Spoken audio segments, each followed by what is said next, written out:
ایمل ولی خان چې په سېنات کې کوم تقریر کړی دی چې په کوم تقریر کې دا ویلي دی چې یو آرمي چیف ته چا د اجازت ورکړی دی چې د بهر ملک دورې وکړي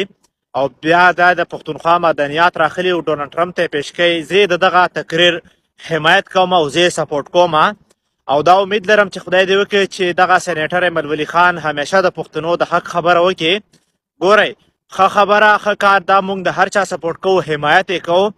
سېنیټر که هر څنګه دی د ایمل ولی خان نو موږ باید د تیرو خبرو نه بیا راتېرېږو که چېرې اوس هم دی د پښتون قام سره ودرېږي او د پښتون قام د بېوسي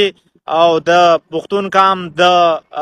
بیچارۍ کم غږ دی پورته کړي نو بلکل زه یې ملګری یم، په هر ډګر ورسره ولاړ یم او دا داد ورکوم چې ټول پښتون قام دې تر څنګ دی. خو خدای ته وګوره چې ځینې کارونه موږ ته پته ده چې داسې کېږي چې ته پکې ډبل پالیسي چلی که د دغه ډبل پالیسۍ نه راووتې او دغه شانتې تقریرونه دې وکړل نو زه تاله بیا هم دا درکوم چې ټول پښتون قام ستا تر څنګ ولاړ دی. د ایمل ولی خان نه سرکاري سیکیورټي واپس اخیستل دا د دې خبرې دلیل دی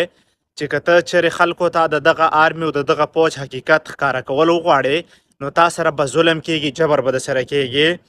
ګوره د دوی تاریخ هم دا دی چې کله هم چا د دغه پوج حقیقت دغه خلکو ته ښکاره کړی دی هغه یا وژل شوی دی یا ټارچر شوی دی یا د هغه فیملي ته نقصان رسېدلی دی یا هغه ته څه ناڅه نقصان رسېدلی دی. خو زه ایمل ولی خان ته د خپل طرف نه یو پیغام ورکول غواړم چې ورکه دې شي دا سیکیورټي، ورکه دې شي د دوی دغه پولیسو، ورک دې شي د دوی هغه پوجو چې تا له کومه سیکیورټي درکړې ده. په پښتنو ننګ وکړه والله بالله چې دومره سیکیورټي به د پښتنو تا سره ګرځي چې هیڅوک هم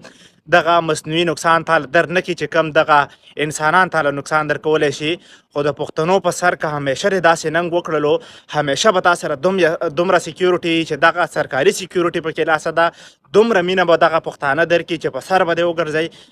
همیشه دغه شانتې په پښتون باندې ننګ وکړه، همیشه به د سره دغه پښتانه په څنګ کې ولاړي.